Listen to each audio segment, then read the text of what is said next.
I hereby call this regular meeting of the King George County Service Authority Board of Directors to order. We will begin with an invocation by Ms. Pender, followed by the Pledge of Allegiance by Mr. Miller. If you are able to stand, please do so. Please, Lord, help guide us to make proper decisions and to consider all residents of our county and to make good decisions that benefit everyone, whether from the young to the old. Amen. Allegiance to the flag of the United States of America and to the republic which stands one nation under God, indivisible, with liberty and justice for all.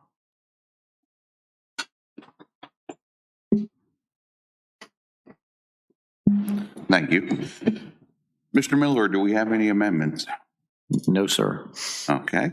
Public comments. Do we have anybody in the audience that wishes to speak this evening? Mr. Dines, do we have anybody online? No, Mr. Chair. Thank you, sir. Okay, moving on to reports from the board members. Ms. Cleveland. No report. Thank you. Ms. Kupka. Thank you, Mr. Chair. I just wanted to note I attended the Service Authority budget work sessions the last 2 Thursdays with my colleagues. I want to thank staff for all of their work on crafting the budget process. I know several of our staff members come out to those work sessions to help answer those questions that we may have, so I certainly appreciate that. And I want to thank Mr. Parker for his role in organizing a town hall, which myself and Mr. Granger attempted to attend on Sunday, the 24th, at the Citizens Center for Oakland Park and Presidential Lakes, specifically those neighborhoods. However, it was open to the public, and unfortunately, we did not have any citizens, any residents other than our colleague, Ms. Bender, attend. So thank you for that, Ms. Bender. That ends my report. Thank you, Mr. Chair. Thank you. Mr. Parker. I don't really have anything to add to what Ms. Kupka said. Thank you. Ms. Bender. I don't really have anything to add either. Thank you. Thank you, Ms. Bender. And again, we continue to move forward with the budget. Okay, consent agenda. Motion to accept the consent agenda as written. Second. Motion's been made in second. Any discussion? All in favor? Aye. Aye. Chair votes aye. Motion carries. Report from the county attorney, Ms. Latch. Excuse me. I don't have anything to report other than I did have a brief conversation with Mr. Frazier with regard to the purchase and sale agreement, which is later on the agenda. If there's any questions at the time, I'm happy to answer them. Thank you. Okay, presentations. I believe Ms. Hahn from Finance.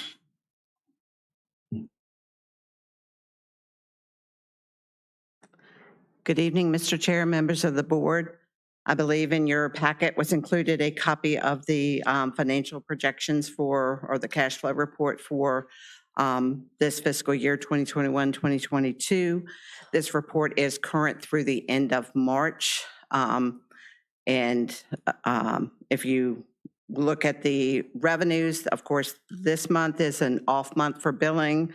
So revenues were only $433,060, but the year-to-date totals are $6,387,171. On the expenditure side, there were more expenditures than revenue for the month, $547,490, but for the year, total expenditures are $4,322,153. So right now, the revenues to budget, there's a little over $2 million difference between the two. Are there any questions? I don't believe so. Thank you, Ms. Hahn. Mr. Chairman, if you noticed on there, it said also budget. It said the financial report and the budget. So I wanted to just kind of have a placeholder. I know we're not going to have any more work sessions, I guess the question would be, and we do have something later on my report about the maintenance positions that we talked about during the budget process. Would you want me to go ahead and schedule for the next meeting on the 17th to present the budget officially?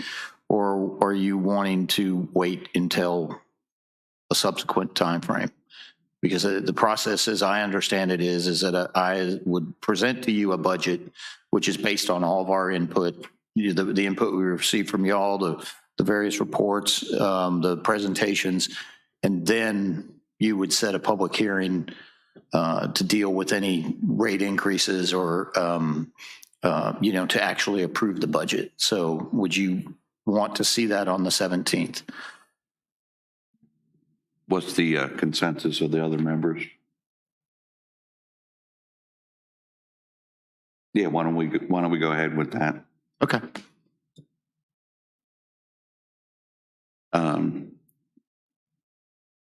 Somebody from finance is doing a presentation on the SCADA upgrades?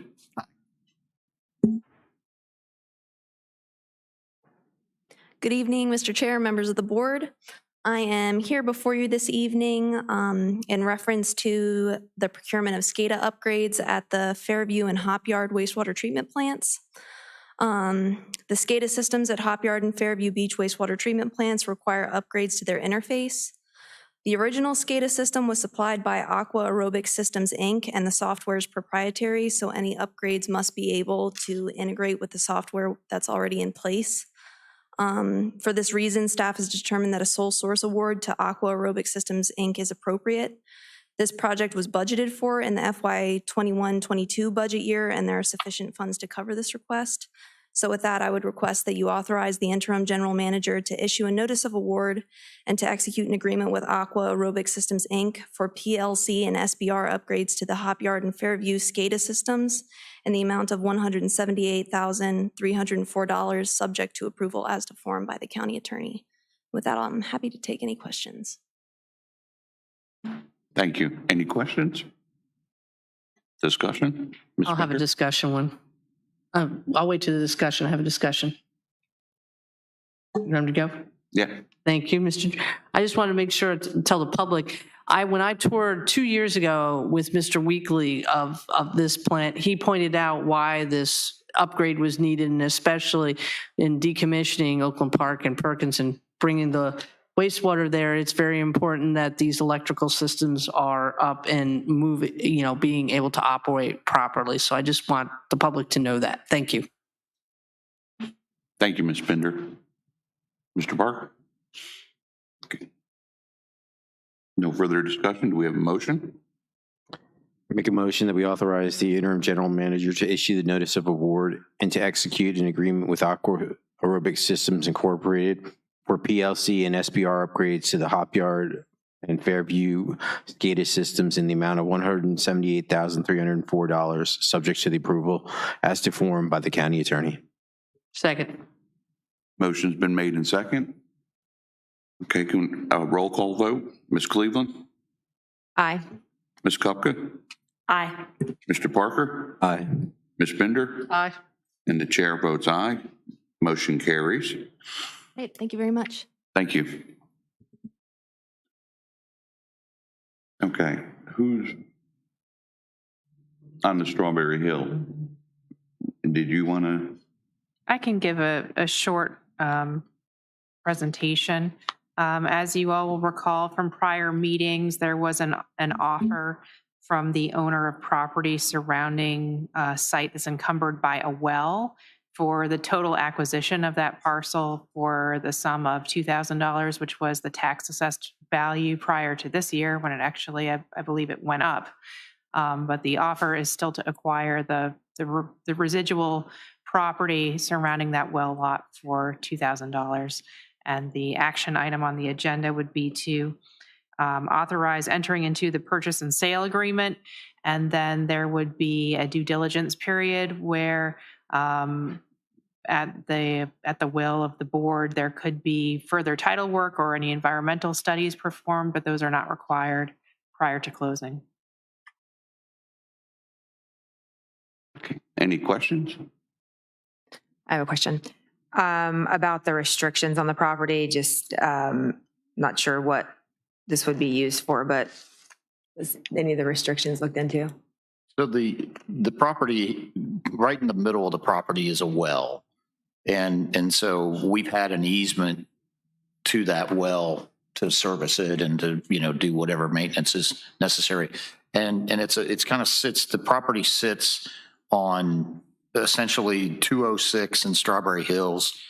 And it is a corner lot and it's basically all woods, and it actually falls off pretty significantly to the back. So there's no development that will ever happen on it.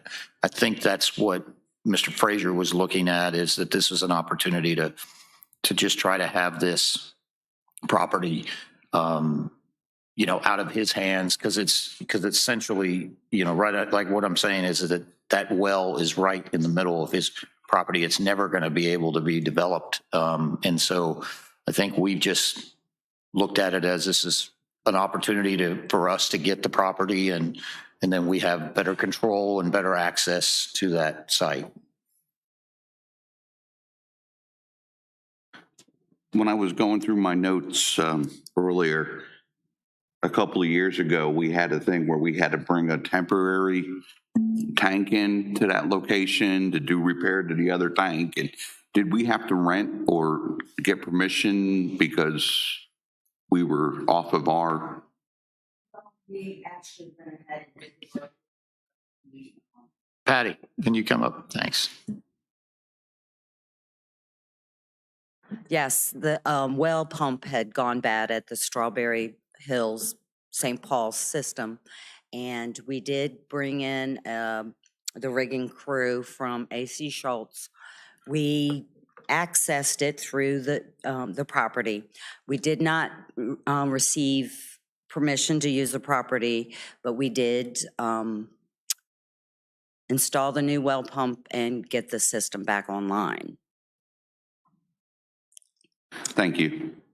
So by securing this land around it, if we ever had to in the future, it would be our land to do and set up whatever temporary things we need to do required maintenance, and not have to work out agreements to lease or access land that is not ours. So it just gives us a bigger footprint to work to do our thing. And Mr. Frazier has also been doing his citizenship all these years, paying the taxes on the land, even though it serves him no purpose. Did you say that we have an easement through there now? That land? The Service Authority owns and controls the well site, and there's a right-of-way of access. I can't recall off the top of my head, but there's an access way to the On that property? Yes. Oh.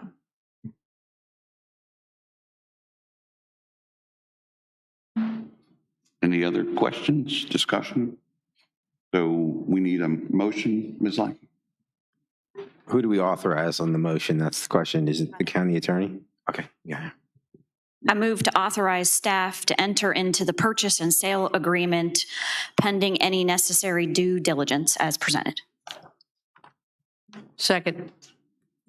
Motion's been made in second. Again, a roll call vote. Ms. Cleveland? Aye.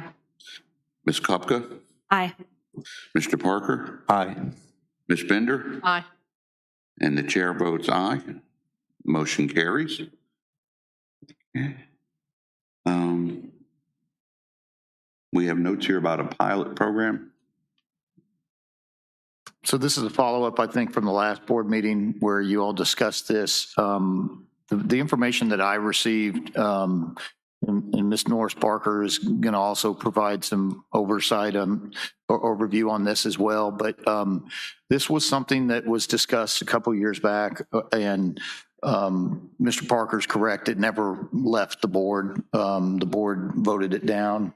And there are a lot of concerns that would have to be addressed, one of which is that you're basically kind of tacitly approving the more groundwater withdrawals. And I think that is seen by DEQ as kind of a no-no. So, but there was some work kind of put together. I think they were looking at Hop Yard and they were looking at Fairview Beach / Potomac Landing. And they were looking at ways of doing a separate meter for irrigation purposes.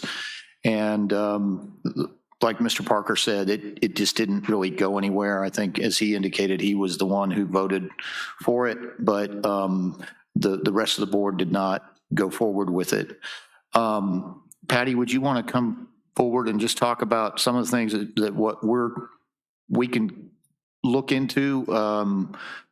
We certainly understand that, this is something that impacts a lot of water users' monthly rates or bi-monthly rates. And so, I think we are willing to continue to do some stuff on this or look into it as a way of offering some opportunities. But I just wanted to let you know, just to report back to you. But tell them some of the things you and I were talking about, what other places are doing.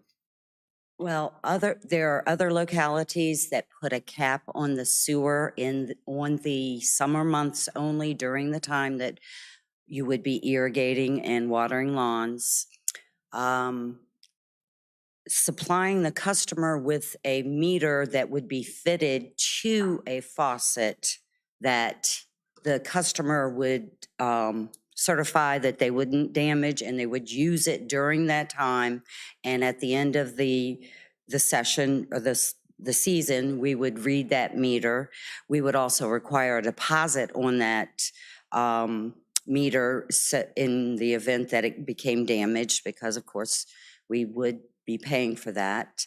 The other one, which was in the discussion, I believe it was early 2021 when Mr. Weekly had done this, was to actually install a meter and have the customer pay for the meter and all the fixtures for the meter install, and waive the connection fee of $8,662 for an additional water-only connection.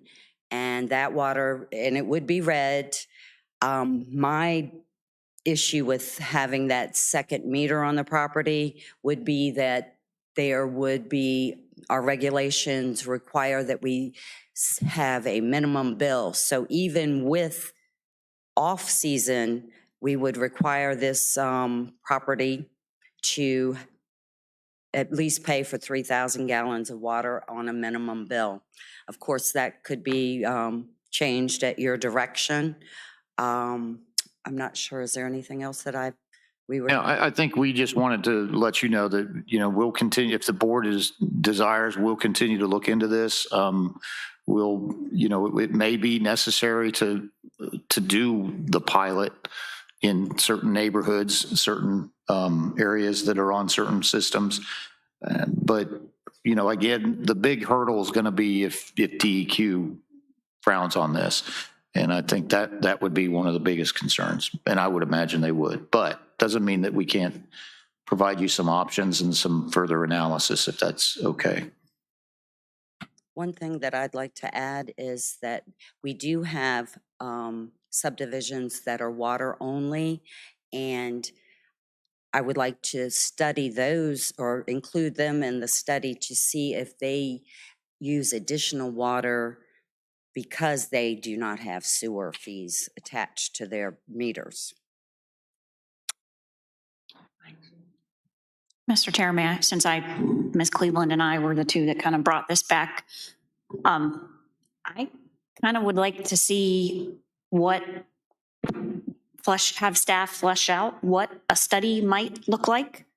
And then if it looked okay to the board, then if the board was so inclined, authorize staff to confer with DEQ regarding the possibility. I don't want us to just go to DEQ and say, hey, we're thinking about doing this, without having our ducks in a row and having some semblance of a plan.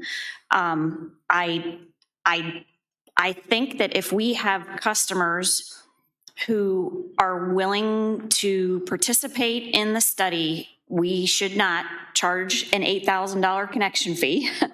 I don't have a lot of heartburn about requiring a deposit on the meter in case there are damages. That gives us a way to recoup the costs. But I would like to think that if there are customers who want to see the results of the study and see the possibility of this in the future, that they would take care of the equipment, but that, that's just me thinking everybody takes care of everything the way that they should. So I would like to see it pursued a little bit further and have something a little more concrete brought to us with something in writing, something that we could feel a little bit better about having a conversation with DEQ about. Thank you.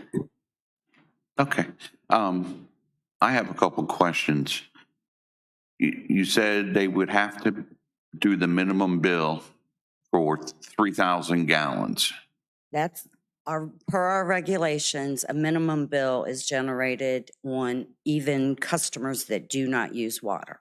That would be one option. That would be one. That There would might be be an another option that could do something. Correct. But that's 3,000 a year That per billing cycle. per billing cycle. So in Okay. the summer months, they would pay the usage, and then in the winter months, it would be my understanding, unless the board deemed otherwise, that they would receive a $3,000 or 3,000 gallon minimum bill, which currently is going to be $65 every 2 months. So just to refresh something that when we were talking about this, we were talking about not actually us installing the meters. They were going to be given to a private plumber, and the owner would have to have them install themselves. Hence the tap fee. And the tap was not going to be tapping the main line. They were going to tap the feed past the Prior to the meter, I believe. it was going to be the original tap was going to be tapped on the property, not like a new tap back out into the street. So in that, honestly, you'd have probably, I don't know any house that would be in this study that's using under 3,000 gallons a period on their normal water feed. So I don't think that's an issue. But this was, when it was discussed, this would be, we hand them the meter, and then we go out and inspect it to make sure it's not connected to, like connected to the house and whatnot. Okay. And the other idea was just to get rid of the meter, because you could have somebody dishonest and connect it to their house. So they don't have the surcharges. Was having basically somebody'd have to be in the system for a year, and you'd see what their usage goes up for in the summer months. So you'd average, I don't know, whatever the winter months were of water usage, and anything above that average would be considered in the summer months would be considered utilization for, and I think Prince William or somebody does it that way. So there's a couple options. Okay. And then my other question was an option where a meter was put on their house that supplies the irrigation system, and it would be read at the end of the growing season. And would that be subtracted off of what they had paid over the summer because of the increased, or how would that work? That would end up being an adjustment at the end of the season on their sewer portion of their bill, which is, of course, the more expensive portion. So we would actually make that read, beginning read, end read. They've used 10,000 gallons. We will adjust 10,000 gallons of sewer off of their next bill. And how would that affect your office? Our office would be reading that meter. That would be an additional read that we would need to take unless we had an honor system with the customer that they would report the reads. But I believe in the beginning, we should read the meter so that we can get an accurate reading. So it will be additional workload. Okay, in the office and The office, with the computer and I don't, the billing company. adjustments to the bills are fairly easy with the system that Muni Billing is utilizing, so that it would just be an email to them and they would take care of that. It would come out an adjustment on their next bill. And I'm not sure that there would be an additional charge because I do make adjustments for people that have leaks in their homes when they get them repaired, and I do not have additional charges for those adjustments. I think that would be something that I would have to discuss with Muni Billing if there was a tremendous amount of these meters. Thank you. So what is Ms. Bender? Yes, one of the suggestions I was going to make when you mentioned a water only would be Canterbury, because they have odd lots and it's an older neighborhood and it's water only. Yes, that was my first one also. And then the other suggestion, working off Mr. Parker, would be at least the pilot program would be a year long, so you could average out when the water usage was. I mean, optimally 2 years would be better, but at least one. And I think the final note on is just so when you're thinking about this, what we had proposed on the original one was that the pilot program would only be people who currently have irrigation in the ground. We wouldn't allow people to get on the program who don't currently have irrigation. There's more than enough people who already have it in ground. They would be the ones that would do the trial run, so to speak. So.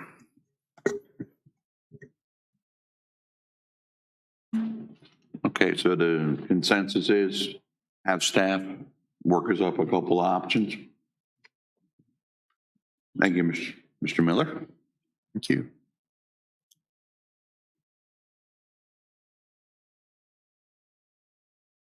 Oh, Sorry. Okay, so got a couple items on here, and let's go right. It was there. Okay, let's go right into follow up from the budget work session. Y'all had asked for a little bit more information about what we were proposing in terms of the authorization that we needed from you all for 2 new maintenance, utility maintenance workers. So Mr. John Eisenbeis, who is the manager of our utility maintenance division, put together a PowerPoint. We also have provided you with the job description for the 2 positions. It's called a maintenance mechanic. That's really kind of the definition of a maintenance worker. We either have that or we have a line locator / meter reader, and they do that kind of work. And so the cost that if you remember what Ms. Hahn had recommended was 2 positions. One position would start at $32,000 essentially, and then the next position would be a little bit more. The idea would be looking for somebody that had a little bit more experience, a little bit more responsibility. So you would bring them up to like a $38,000 on the 2. So 32 and 38. So John, do you want to go ahead and kind of outline what your thoughts are, and then I can kind of follow up as well? Good evening, Mr. Chair, board members of the board. Just thought this might answer a few of the questions you had from the budget work session. Sorry. These are something to do with the current workforce we have. I know you mentioned you wanted a business case for this to reduce our overtime, reduce emergency repairs, planned maintenance, our future needs. This kind of outlines some of this stuff.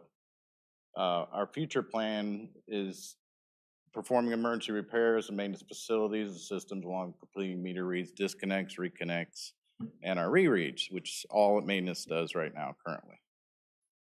This is a little bit of a organizational chart of who we have right now. We currently have Daryl as our crew leader, and we have 4 maintenance staff beside myself. 2 of those are dedicated, basically dedicated as locators and meter readers. Now, we all flow in as emergency operations. We all do water leaks. We go wherever we're needed.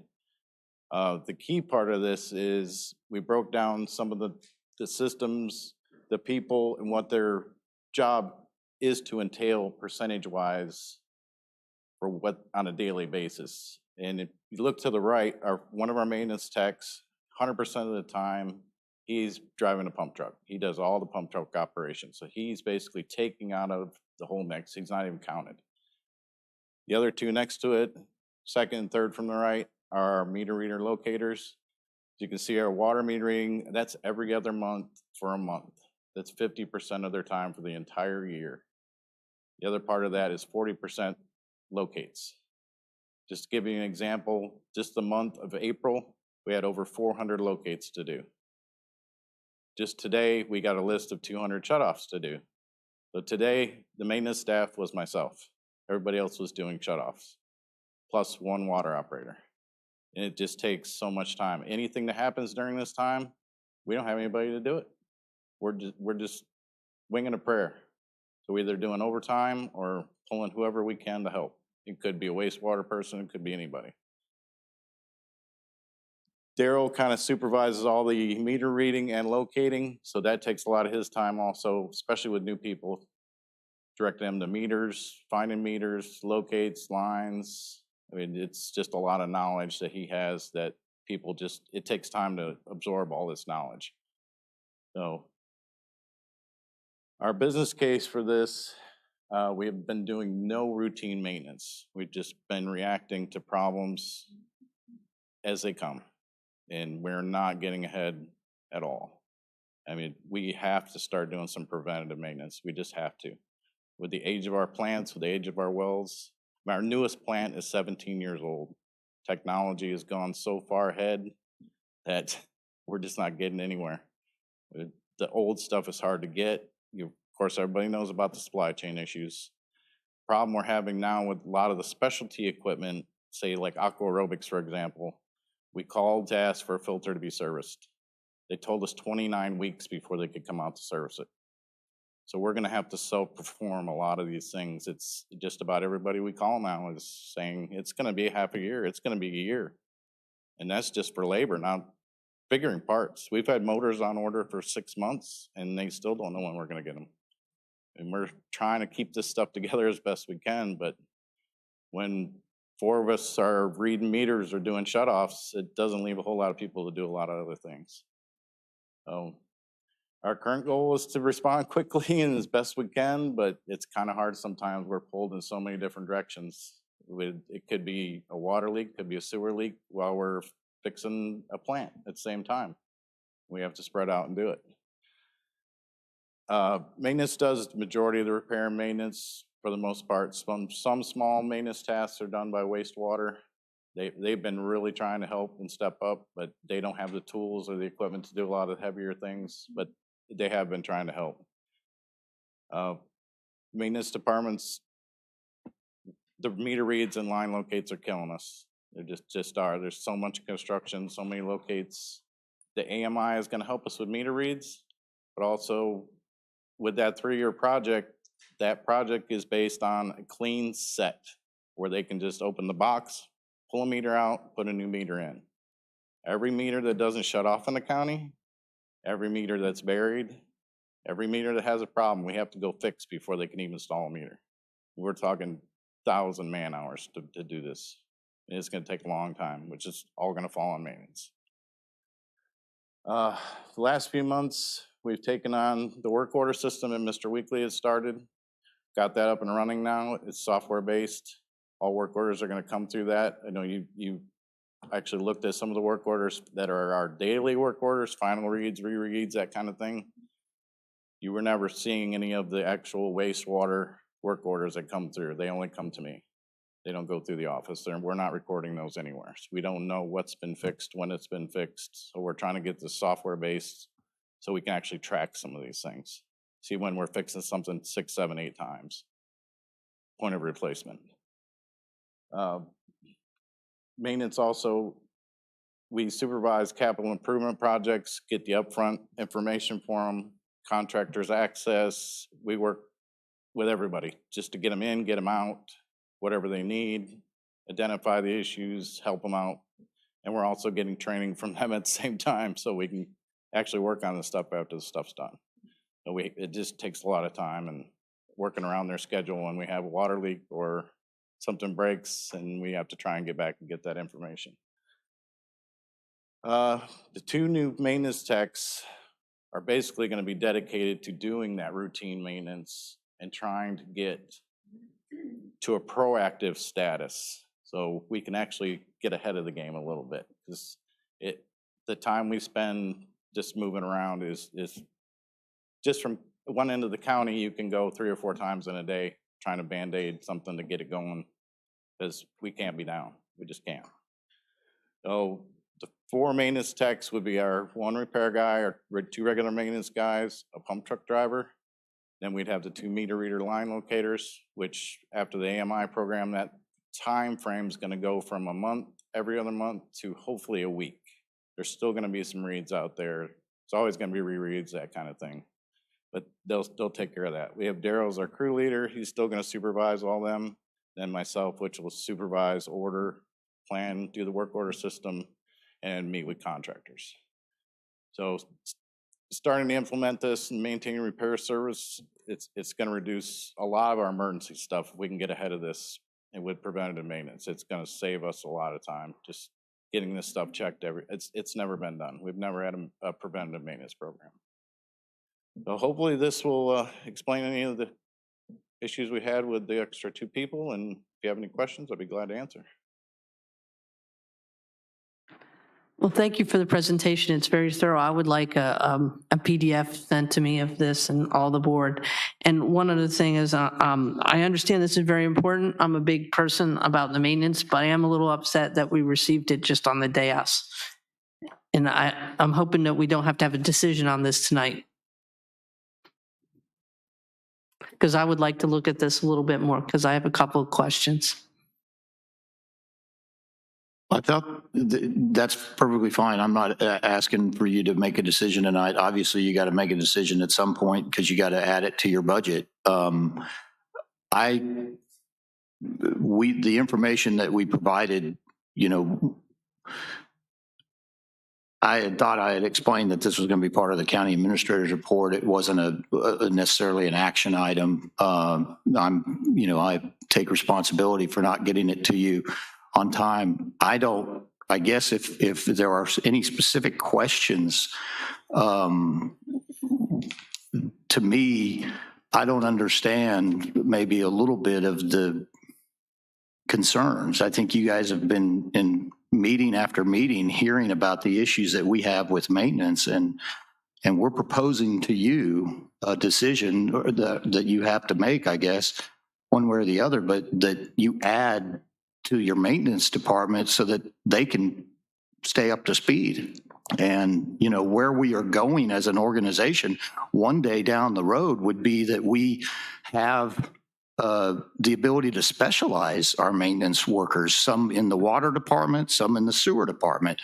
That's a long way off. I mean, the county overall, maintenance has been one of those areas where we have just been putting Band-Aids. You can look at general properties. There's a need to add more in general properties because we have all these facilities. And I think you and I have had that discussion that it's like, if we're going to take care of all these facilities, but one of that aspect of that is a plan.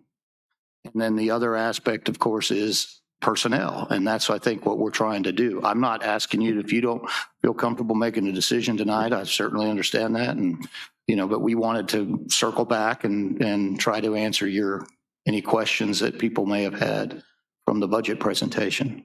Well, one of the questions, just looking at this superficially, is we only have 1 pump truck operator and he's maintenance, correct? Correct.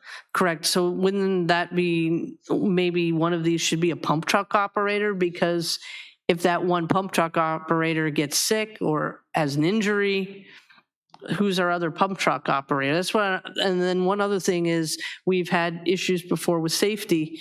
Do we have somebody who's, could be, one of these positions have a specialty in safety, so to make sure that we're doing everything properly? That's where, if I vetted this a little bit more, I could have expounded on that. Well, and I think that from a safety standpoint, I think that what's the next step for us is going to be designating somebody as our safety officer in the utilities. Same thing on the county side. We have actually had conversations with one of our county employees about the idea of being the safety officer for both the service authority and the county, and he's not in a position to do that. But that's where we're going with that. And so somebody will be that person. And they'll have responsibilities to ensure that things are being done and that training's being done. In terms of the pump truck operator, I think Latif is our pump truck operator right now. If he goes down or if he's sick, then there is backup. To answer that, I'm the only other one with a CDO currently, so I do backup for him when he's out, or if it's needed on a weekend or something like that. Daryl is also starting to train for his CDL, so we'll have a third backup. And then I've been trying to do a lot of the safety stuff. We have confined space training scheduled, and we're trying to get down the list. Right, and I appreciate all your work, especially the very thorough PowerPoint. And the last thing with it is, if we add these positions, is I want to make sure that we have a maintenance plan with it that we can hold accountable to make sure the preventive maintenance. And you know, I've been mentioning it for everything, so.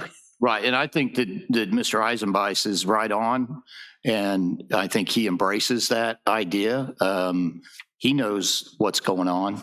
And, you know, even your operator, your wastewater operator in charge in Bowdoin has indicated to us one of the problems that has confronted the wastewater department was the lack of any kind of systematic maintenance that was being handled. And it's, I think you can make an easy guess as to why. Now, there's probably deeper reasons, but I would think the first reason is financially. This organization is moving towards a better place financially, but I think that there had to be decisions that were made in the past where they had to, like, okay, which one are we going to do? So yes, we will have those kind of plans in place, and I think Mr. Eisenbeis is certainly prepared and capable of working with me or whoever is in this role to put together a nice maintenance plan. All right, thank you. Ms. Spender, from my perspective, these two additional positions would allow Daryl, our crew leader, to do what he's supposed to do, lead the crew and not be so much hands-on, and it would allow John to manage and let's be less hands-on. Yes, I agree safety is very important. I have a college degree in safety. An organization this size can't support a full-time safety officer, but if we allow the managers to manage and the leaders to lead, then they can cover that safety component, which is what they should be doing as a manager and a leader. And then if the county enacts an overall safety risk manager, they would do the occasional helping out along that line. But it seems to me that they need the people so they can be able to do less hands-on and do more managing and more leading. Correct. Mr. Chair, may I? So first question, Mr. Dines, can you go back to slide 5, please? Thank you. So it says, within the last few months, the maintenance department these projects have included introducing a work order system to track, monitor, and close work projects. So can I get consensus of the board to have staff bring us a presentation at the next meeting as far as what that work order system looks like, how it is used to effectively do just that? Yes? Mr. Chair? Yeah, if the staff can get that. Yeah, so some of, I'll be honest with staff, a couple of things on here. This is the first time I'm really seeing this. So I do understand where my colleague, Ms. Bender, is coming from. Employee safety training program, and I'm not necessarily saying that needs to be at the same meeting. I'm saying that can maybe be a longer term presentation, maybe next month. Can we get a presentation on what, I know it has been done because Ms. Sumil has alluded to it, but what has been done as far as implementing an employee safety training program? Is there consensus of the board for that?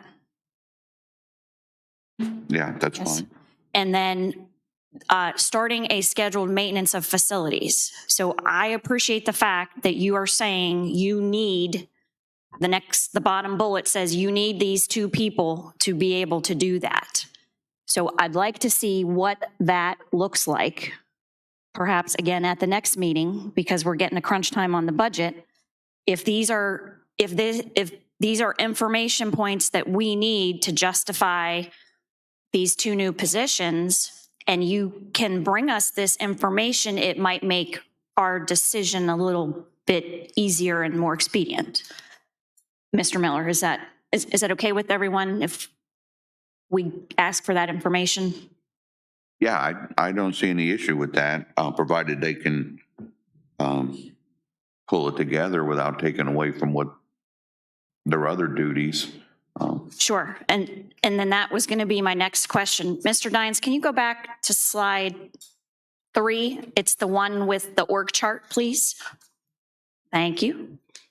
So there was an emergency last week on a private system, right, that our crews tried to help mediate.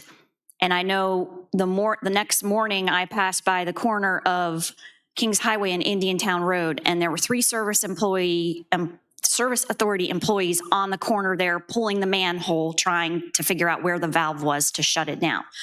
And I believe it was Mr. Goldman, the water manager, and there were 2 other employees there. Do you have any idea who those other 2 were? I believe one was Ryan. I'm not sure who the third person was. Gotcha.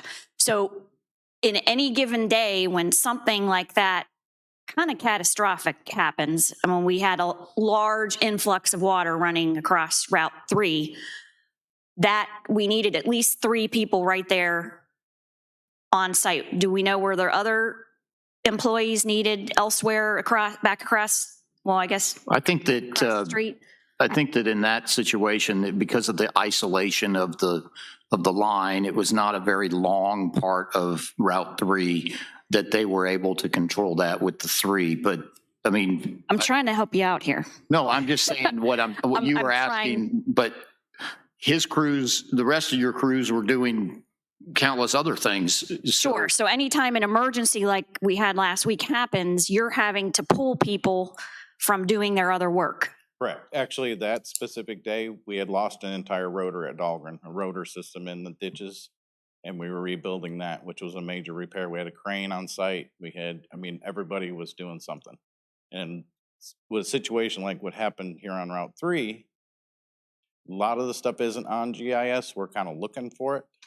And systems are backfed from other directions. So you might have 3 people on one end, you might have 3 people on the other end, just trying to find it and then waiting for it to slow down and see if we can get it shut off. It takes a lot to bring all that together and then whatever's happening at the same time. So we had another 4 people at Dahlgren, plus crane operator, crane, welder, everybody at Dahlgren trying to fix that. That was an 8-hour repair. We spent 8 hours on that. Gotcha. Thank you. And then, thank you, Mr. Eisenbeis. My last question is for Ms. Hahn. With regard to, Mr. Chair, can I ask Ms. Hahn to come forward to answer a question about benefits? Thank you. Thank you, sir. So, we've been provided with an email from Ms. Sumil regarding the job description and the grade and the salary range, and that I believe sorry, not you, Ms. Hahn, the department would be looking for the $32,293 minimum salary, and then around another $38,000 for a kind of mid-level person. Are benefits tacked on kind of like a third more? roughly. And that was, these positions were built into that budget worksheet that we looked at the last meeting. So everything that was presented to you last week with the revenues and the expenditures. Salary and benefits were included. Yes, ma'am. Okay, thank you very much. Thank you, Mr. Chair. That's all I have. Mr. Chairman, Okay. I have a couple questions. Okay, so I'm looking at the budget summary and the overtime on the salaries and wages. And does the maintenance department flow up to both the water and the sewer, or where would that flow to? The maintenance department is split. They're split coded. Half of their salary and overtime gets charged to water and half gets charged to sewer. There used to be separate GL codes for maintenance for water and sewer. And at the request of the board a few years back, they were lumped into the water and sewer budget so that you didn't have as many to look at. Okay, so I guess the question would be, because I see on here that one of the issues is to reduce the overtime cost. Is there any way for us to sort of know an average how much the overtime is, or how much a part of what we have is from the maintenance department? I could get it, but not, I'd have to do some. That might be helpful as well for us to see how much is being used right now. Okay, yes. Thank you. Anybody else? Yeah, I just tell you, so this is already budgeted in, whether or not we approve the points, this shouldn't probably affect the budget. I mean, if we budget it in, it doesn't get used, okay, whatever, right? It's already kind of in the budget. If we don't use it, It's in the proposal. it's in the proposed budget. You have to actually, if you're going to add positions in a fiscal year, the board has to authorize that those positions are. Yeah, what I'm saying That's is why- it shouldn't that's why affect the we- budget. It shouldn't affect the budget process, though. It's already kind of built into what we're looking at.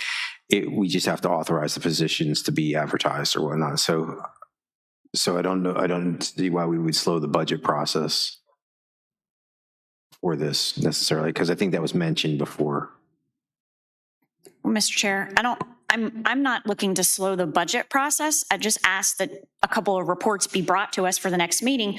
There has already been established consensus tonight that at the next meeting, staff would bring us a finalized budget so that we could make a determination as to when we want to advertise the public hearing.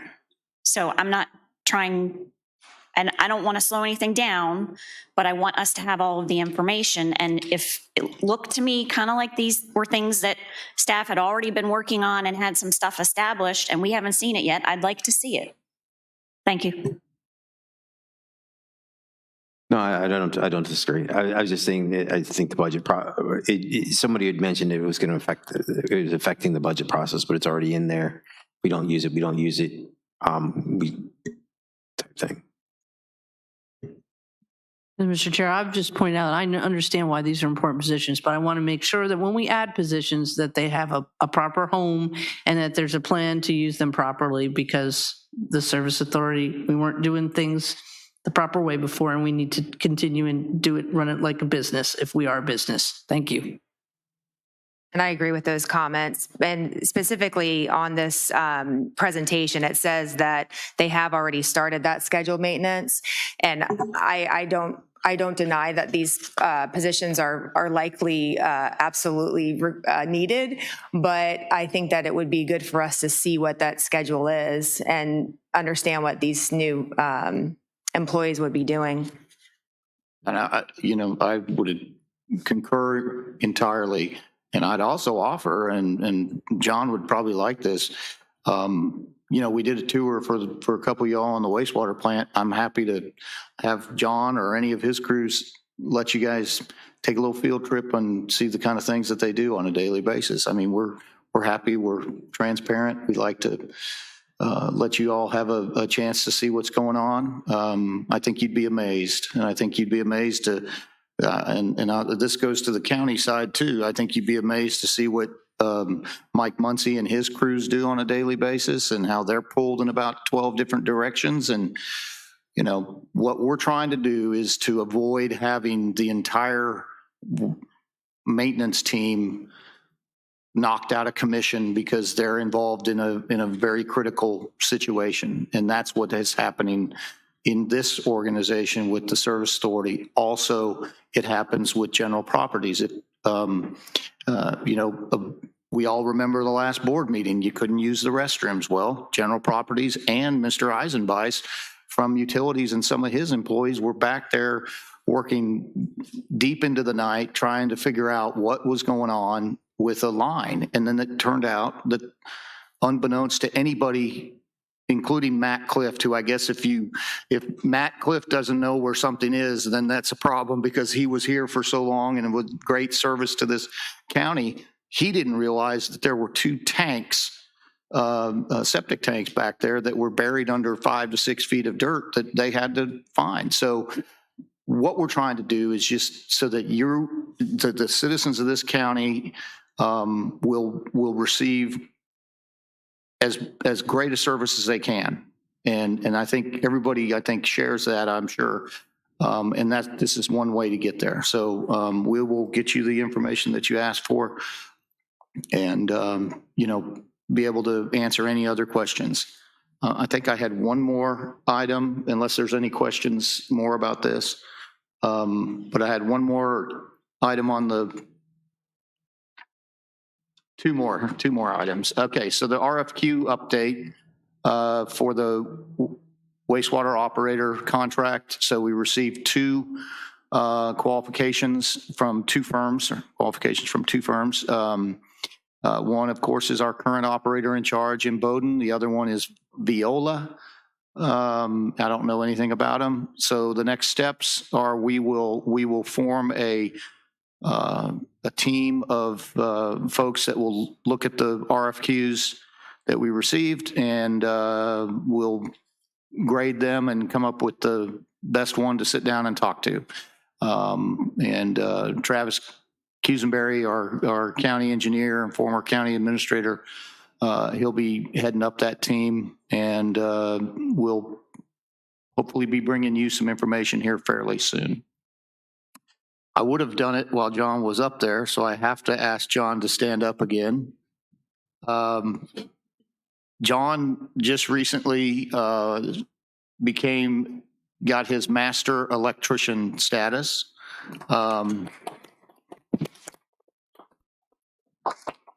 I will tell you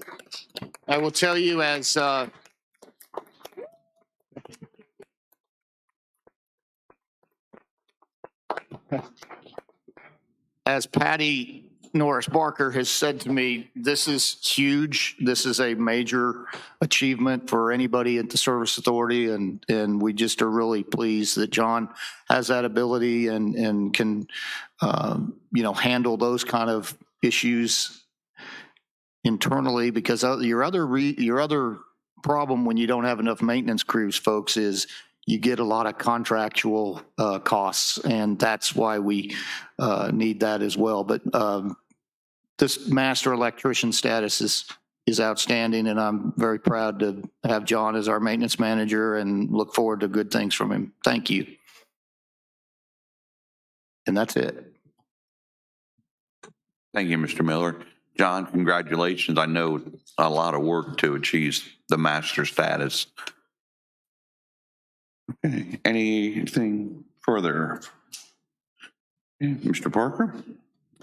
I make a motion to adjourn to May 17th, 2022 at 5:30 p.m. here in the boardroom. Motion's been made and second. All in favor? Aye. Chair votes aye. Motion carries.